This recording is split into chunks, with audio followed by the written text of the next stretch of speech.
Janardhana Reddy model ಹೌಸ್ಗೆ ಬೆಂಕಿ ಹಚ್ಚಿದ ಪ್ರಕರಣಕ್ಕೆ ಸಂಬಂಧಪಟ್ಟ ಹಾಗೆ 8 ಜನರನ್ನ ವಶಕ್ಕೆ ಪಡೆಯಲಾಗಿದೆ ಅಂತ ಹೇಳಿ Ballari SP doctor Suman D Phannekar ತಿಳಿಸಿದ್ದಾರೆ. ನಗರದಲ್ಲಿ ಸುದ್ದಿಗಾರರೊಂದಿಗೆ ಮಾತನಾಡಿದಂತ ಅವರು, ವಶಕ್ಕೆ ಪಡೆದ ವ್ಯಕ್ತಿಗಳ ಪೈಕಿ 6 ಜನ ಅಪ್ರಾಪ್ತರು, 2 ವಯಸ್ಕರಿದ್ದು ರೀಲ್ಸ್ ಫೋಟೋಶೂಟ್ಗೆ ಸಂಬಂಧಪಟ್ಟ ಹಾಗೆ ಈ ಮನೆಗೆ ಭೇಟಿಯನ್ನ ನೀಡಿದ್ದಾರೆ ಅನ್ನುವಂತ ಮಾಹಿತಿ ಸಿಕ್ಕಿದೆ. ಫೋಟೋಶೂಟ್ಗಾಗಿ ಮಾಡೆಲ್ ಹೌಸ್ನ ಮೊದಲ ಮಹಡಿಗೆ ಹೋಗಿದ್ದು ಸಿಗರೆಟ್ ವಿಚಾರವಾಗಿ ಬೆಂಕಿ ತಾಗಿರುವಂತಹ ಶಂಕೆ ಇದೆ ಅಂತ ಹೇಳಿ ತಿಳಿಸಿದ್ದಾರೆ. ಇನ್ನು ಆರೋಪಿತರಲ್ಲಿ 2 ಮುಂಬೈಯಿಂದ ಬಂದವರಿದ್ದು ವಶಕ್ಕೆ ಪಡೆದವರಲ್ಲಿ ಯಾರೂ ರಾಜಕೀಯ ಹಿನ್ನೆಲೆಯನ್ನ ಹೊಂದಿಲ್ಲ. ಈ ಕುರಿತು ಪರಿಶೀಲನೆ ಮಾಡಲಾಗ್ತಾ ಇದೆ ಅಂತ ಹೇಳಿ ಎಸ್ಪಿ ಡಾಕ್ಟರ್ ಸುಮನ್ ಪೆನ್ನೇಕರ್ ಹೇಳಿದ್ದಾರೆ. ನಿನ್ನೆ ರಾತ್ರಿ ಸುಮಾರು 10:30 ಗಂಟೆ ಸುಮಾರಿಗೆ ಒಂದು ಬಳ್ಳಾರಿ ರೂರಲ್ ಲಿಮಿಟ್ಸಲ್ಲಿ ಮನೆಗೆ ಯಾರೋ ಅಪರಿಚಿತ ವ್ಯಕ್ತಿಗಳು ಬಂದು ಬೆಂಕಿ ಹಾಕಿದ್ದಾರೆ ಅನ್ನೋದ್ರ ಬಗ್ಗೆ ಒಂದು ದೂರು ನಮಗೆ ರಿಸೀವ್ ಆಗುತ್ತೆ. ಆ ದೂರಿನ ಮೇರೆಗೆ ಒಂದು ಪ್ರಕರಣ ಬಳ್ಳಾರಿ ರೂರಲ್ ಲಿಮಿಟ್ಸಲ್ಲಿ ಈಗಾಗಲೇ ನಿನ್ನೆ ರಾತ್ರಿ 10:30ಗೆ ದಾಖಲಾಗಿದೆ.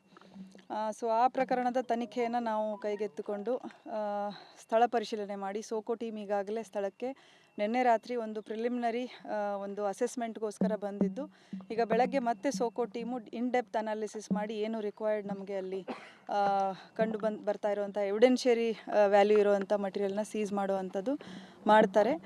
ಹಾಗೆ ನಾನು ಕೂಡ ಈಗ ಸ್ಥಳಕ್ಕೆ ಭೇಟಿ ಕೊಟ್ಟಿದ್ದು, ಮೇಲ್ನೋಟಕ್ಕೆ ಆ ಮನೆ ತುಂಬ ವರ್ಷಗಳಿಂದ ಒಂದು ಅಬ್ಯಾಂಡನ್ಡ್ ಪರಿಸ್ಥಿತಿಯಲ್ಲಿ ಇದೆ ಅನ್ನೋವಂಥದ್ದು ಕಂಡು ಬರ್ತಾ ಇದೆ. ಕೆಲವೊಂದೆಲ್ಲ ಗಾಜು ಪುಡಿಗಳಾಗಿರುವಂಥದ್ದು ಅಥವಾ ಕಸ ಬಿದ್ದಿರುವಂಥದ್ದು, ಮೇಲೆ ಫಸ್ಟ್ ಫ್ಲೋರು ಸೆಕೆಂಡ್ ಫ್ಲೋರಲ್ಲಿ ಇದ್ದಿದ್ದೆಲ್ಲ ನೋಡಿದ್ರೆ ತುಂಬ ವರ್ಷದಿಂದ ಇಲ್ಲಿ ಯಾರೂ ವಾಸ ಇಲ್ಲ ಅನ್ನುವಂಥದ್ದು. ಮತ್ತು ಇಲ್ಲಿ ಯಾವುದೋ CCTV ಆಗಲಿ, ಯಾವುದೇ ಒಂದು ಸೇಫ್ಟಿಗೆ ಅಂಥೇಳಿ ಸೆಕ್ಯೂರಿಟಿ ಗಾರ್ಡ್ ನೇಮಕ ಮಾಡಿಕೊಂಡಿರೋದಾಗಲಿ ಯಾವುದೂ ಇಲ್ಲಿ ಕಂಡು ಬರ್ತಾ ಇಲ್ಲ. ಸೊ ಈ ಒಂದು ಏನು ಪ್ರಾಪರ್ಟಿ ಇದೆ, ತಮಗೆಲ್ಲ ತಿಳಿದಂತೆ G² ಅಂತ ಒಂದು ಲೇಔಟದು ಮಾಡೆಲ್ ಹೌಸ್, ಇಲ್ಲಿ ಯಾರೂ ವಾಸ ಇರ್ತಾ ಇಲ್ಲ. ಇದು ಒಬ್ಬರು ಎಲೆಕ್ಟೆಡ್ ರೆಪ್ರೆಸೆಂಟೇಟಿವ್ ಅವರಿಗೆ ಸಂಬಂಧಪಟ್ಟಂಥದ್ದು, ನಮಗೆ ತಿಳಿದಂತೆ ಜನಾರ್ದನ್ ರೆಡ್ಡಿ ಅವರ ಫ್ಯಾಮಿಲಿಗೆ ಸಂಬಂಧಪಟ್ಟಂಥದ್ದು ಅಂತ ದೂರಿನಲ್ಲಿ ಈಗಾಗಲೇ ತಿಳಿಸಿದ್ದಾರೆ. ಸೊ ಈ ಮನೆ ಏನಿದೆ ಇಲ್ಲಿ ನಾವು ಈಗಾಗಲೇ ಇನ್ವೆಸ್ಟಿಗೇಷನ್ನ ಮಾಡ್ತಾ ಇದ್ದು ಒಂದಷ್ಟು ಹಂತಕ್ಕೆ ನಾವು ತಲುಪಿದ್ದೇವೆ. ಈ ನಿಟ್ಟಿನಲ್ಲಿ ಕೆಲವು ವ್ಯಕ್ತಿಗಳು ಯಾರು ನಮಗೆ ಸಸ್ಪೆಕ್ಟ್ಸ್ ಅಂತ ಇದ್ದರು, ಸುಮಾರು 8 ಜನರನ್ನ ಈಗಾಗಲೇ ನಾವು ವಶಕ್ಕೆ ಪಡೆದಿದ್ದೇವೆ. ಅದರಲ್ಲಿ 2 ವಯಸ್ಕರಿದ್ದಾರೆ, ಮೇಜರ್ಸ್ ಇದ್ದಾರೆ. ಇನ್ನು 6 ಜನ ಅಪ್ರಾಪ್ತ ಬಾಲಕರು, ಕಾನೂನಿನ ಸಂಘರ್ಷಕ್ಕೆ ಒಳಗಾಗಿರುವಂಥ ಬಾಲಕರಿದ್ದಾರೆ. ಸೊ ಇವರನ್ನೆಲ್ಲ ಈಗಾಗಲೇ ನಾವು ವಿಚಾರಣೆ ಮಾಡ್ತಾ ಇದ್ದೇವೆ. ವಿಚಾರಣೆಯಿಂದ ಪ್ರಿಲಿಮಿನರಿ ವಿಚಾರಣೆಯಿಂದ ಪ್ರೈಮಾ ಫೇಸಿ ನಮಗೆ ತಿಳಿದು ಬರ್ತಾ ಇರುವಂಥದ್ದು ಏನಂದರೆ, ಇವರೆಲ್ಲರೂ ಇಲ್ಲಿ ಒಂದು ರೀಲ್ಸ್ ಮಾಡ್ಕೊಳ್ಳುವಂಥದ್ದು ಮತ್ತು ಫೋಟೋಶೂಟ್ ಮಾಡ್ಕೊಳ್ಳುವಂಥದ್ದು, ಈ ಒಂದು ಕಾರಣಕ್ಕೆ ಈ ಮನೆಗೆ ಆಗಾಗ ಭೇಟಿ ಕೊಡ್ತಾ ಇದ್ದಂಥದ್ದು ಮತ್ತು ತುಂಬ ಜನ ಹುಡುಗರು ಆವಾಗವಾಗ ಬರ್ತಾ ಇದ್ದರು ಅಂತ ಒಂದು ವಿಷಯ ನಮ್ಮ ಗಮನಕ್ಕೆ ಬಂದಿದೆ. ಸೊ ಫೋಟೋಸ್ ತೆಕ್ಕೊಳ್ಳೋಕ್ಕೆ ಅವರು ಫಸ್ಟ್ ಫ್ಲೋರು ಮೇಲೆ ಟೆರೆಸು ಅಲ್ಲೆಲ್ಲ ಹೋಗಿ ಸನ್ಸೆಟ್ ಫೋಟೋಸ್ ತೆಕ್ಕೊಳ್ಳುವಂಥದ್ದು ಮಾಡಿದ್ದಾರೆ. ಇವನ್ನ ನಾವು ಕೆಲವೊಂದು ಅವರ ಮೊಬೈಲಲ್ಲಿ ನಾವು ಪರಿಶೀಲನೆಯಿಂದ ತಿಳಿದು ಬಂದಿರೋವಂಥದ್ದು. ಹಾಗೆ ಗೊತ್ತಿಲ್ಲದೆ ಅಲ್ಲಿ ನಾವು ನೋಡಿದಾಗ ಸುಮಾರು ಸಿಗರೆಟ್ ಬಡ್ಸು ಮತ್ತು ಕೆಲವೊಂದು ಬೆಂಕಿ ಪೊಟ್ಣಗಳು ಅಲ್ಲಿ ಎಲ್ಲ ಅಲ್ಲಲ್ಲೇ ಬಿದ್ದಿರೋವಂಥದ್ದಿದೆ.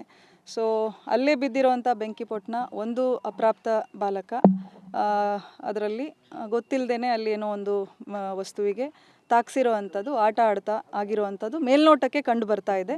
ಸೊ ಅದು ನಂತರ ಕಂಟ್ರೋಲ್ಗೆ ಸಿಗದೆ ಅದು ಎಲ್ಲ ಕಡೆ ಇದ್ದಂತಹ ವಸ್ತುಗಳಿಗೆ ಸ್ಕ್ಯಾಟರ್ ಆಗಿ ದೊಡ್ಡ ಪ್ರಮಾಣದಲ್ಲಿ ಬೆಂಕಿ ತಾಗಿರುವಂಥದ್ದು ಆಗಿರ್ಬೋದು. ಬಟ್ ಇನ್ನೂ ಇದರಲ್ಲಿ ನಾವು ಇನ್ನೂ ಡೆಪ್ತ್ ಅನಾಲಿಸಿಸ್ ಮಾಡ್ತೇವೆ, ಇನ್ನೂ ಟೆಕ್ನಿಕಲ್ ಡೀಟೇಲ್ಸ್ ತಗೊಳ್ಳೋ ಹೆಚ್ಚಿನ ವಿಷಯ ಸಂಗ್ರಹಣೆ ಮಾಡಿ ಮುಂದಿನ ನಮ್ಮ ಒಂದು ಇನ್ವೆಸ್ಟಿಗೇಷನ್ನ ಕಂಟಿನ್ಯೂ ಮಾಡಿ. ಕೆಲವರು ಅದರಲ್ಲಿ ಸ್ಟೂಡೆಂಟ್ಸ್ ಇದ್ದಾರೆ, ಒಂದಷ್ಟು ಜನ ಸ್ಕೂಲ್ ಡ್ರಾಪ್ಔಟ್ ಇದ್ದಾರೆ, ಕೆಲವರು ಚಿಕ್ಕ ಪುಟ್ಟ ಕೆಲಸಗಳನ್ನ ಕೂಲಿ ಕೆಲಸ ಆ ಥರದ್ದು ಮಾಡಿಕೊಂಡು ಫ್ಯಾನ್ಸಿ ಸ್ಟೋರಲ್ಲಿ ಕೆಲಸ ಮಾಡಿಕೊಂಡು ಆ ಥರ ಮಾಡ್ಕೊಂಡಿರುವಂಥವ್ರು ಇದ್ದಾರೆ. ಅದರಲ್ಲಿ ಒಂದಿಬ್ಬರು ಬೇರೆ ಕಡೆಯಿಂದ ಮುಂಬೈಯಿಂದ ಬಂದಿರುವಂಥ 2 ಇದ್ದಾರೆ. ಅವರು ಇಲ್ಲಿ ರಿಲೇಟಿವ್ಸ್ ಮನೆಗೆ ಅಂತ ವಿಸಿಟ್ ಮಾಡಿ ಇಲ್ಲಿ ಬಂದು ಈ ಫೋಟೋಸ್ ತೆಕ್ಕೊಳ್ಬೇಕು ಅಂತ ಅವ್ರ ಜೊತೆಗೆ ಬಂದಿರುವಂಥವ್ರು ಇದ್ದಾರೆ. ಈ ಜಾಗದವ್ರಿಗೆ ಮಾಹಿತಿ ಕೂಡ ಇಲ್ಲ. ಸೊ ಈ ಥರದ್ದೊಂದು ಬ್ಯಾಕ್ಗ್ರೌಂಡ್ ಇರುವಂಥ ಮಕ್ಕಳು ಇಲ್ಲಿವರೆಗೆ ನಮ್ಮ ಇನ್ವೆಸ್ಟಿಗೇಷನಿಂದ ಯಾವುದು ಸೋಫಾರ್ ಏನೂ ಇಲ್ಲ. ಅವರ ಪೇರೆಂಟ್ಸದ್ದು ನಾವು ಬ್ಯಾಕ್ಗ್ರೌಂಡ್ನ ಅನಾಲಿಸಿಸ್ ಮಾಡಿದ್ದೇವೆ. ಯಾರೂ ಆ ಥರ ಗುರುತಿಸಿಕೊಂಡಂಥವ್ರು ಇಲ್ಲ. ಎಲ್ಲ ಹೆಚ್ಚು ಕಮ್ಮಿ ಆಟೋ ಡ್ರೈವರ್ಸು, ಈ ರಿಕ್ಷಾ ಇದ್ರದ್ದು ಗೂಡ್ಸ್ ಡ್ರೈವರು ಆ ಥರದ್ದು, ಆಮೇಲೆ ಕೂಲಿ ಕೆಲಸ ಮಾಡುವಂಥವ್ರು ಎಲ್ಲ ಇದ್ದಾರೆ. ಇನ್ನೂ ನಾವು ಪರಿಶೀಲನೆ ಮಾಡಬೇಕು. ಯಾವುದನ್ನು ನಾನು ಟೋಟಲಿ ರೂಲ್ ಔಟ್ ಅಂತ ಮಾಡೋದಿಲ್ಲ, ಬಟ್ ಇನ್ನೂ ಹೆಚ್ಚಿನ ಪರಿಶೀಲನೆ ಅಗತ್ಯ ಇದೆ. ಮೇಲ್ನೋಟಕ್ಕೆ ನಮಗೆ ಇದು ಯಾವುದು ಇಂಟೆನ್ಷನಲ್ ಇಲ್ಲ ಅನ್ನುವಂಥದ್ದು ಕಂಡು ಬರ್ತಾ ಇದೆ. ಈಗ ಕಂಪ್ಲೇಂಟಲ್ಲಿ ಸುಮಾರು ವಿಷಯಗಳನ್ನ ತೊಗೊಂಡು ಬಂದಿದ್ದಾರೆ, ಬಟ್ ಮೇಲ್ನೋಟಕ್ಕೆ ಅಲ್ಲಿ ಯಾವುದೂ ವಸ್ತುಗಳು ಇರುವಂಥದ್ದು ಕಾಣಲ್ಲ. ಈ ಹಿಂದೆ ಮೋಸ್ಟ್ಲಿ ಮನೆ ಅದನ್ನು ತುಂಬ ಜನ ಬಂದು ವಿಸಿಟ್ ಮಾಡಿ, ಫುಟ್ಫಾಲ್ ತುಂಬ ಇದೆ ಅಲ್ಲಿ, ಬಂದು ಏನಾದರೂ ವಸ್ತುಗಳನ್ನ ತಗೊಂಡು ಹೋಗಿರೋ ಅಂಥ ಸಾಧ್ಯತೆಗಳಿದೆ. ಸುಟ್ಟಿರೋ ಅಂಥದ್ದು ಯಾವುದು ನಮಗೆ ಅಲ್ಲಿ ಐಟಮ್ಸ್ ಕಾಣ್ತಾ ಇಲ್ಲ. ಸುಟ್ಟಿರೋ ಅಂಥದ್ದು ಮೇಜರ್ ಆ ಥರ ಇದ್ದಿದ್ರೆ ಅಲ್ಲಿ ಅಟ್ಲೀಸ್ಟ್ ಅದರದ್ದು ರೆಮಿನೆಂಟ್ಸ್ ನಮಗೆ ಸಿಗ್ತಾ ಇತ್ತು. ಆ ಥರದ್ದೇನು ಕಂಡು ಬರ್ತಾ ಇದೆ. ನ್ಯೂಸ್ ಅಲರ್ಟ್, ನಿಮ್ಮಿಂದ ನಿಮಗಾಗಿ.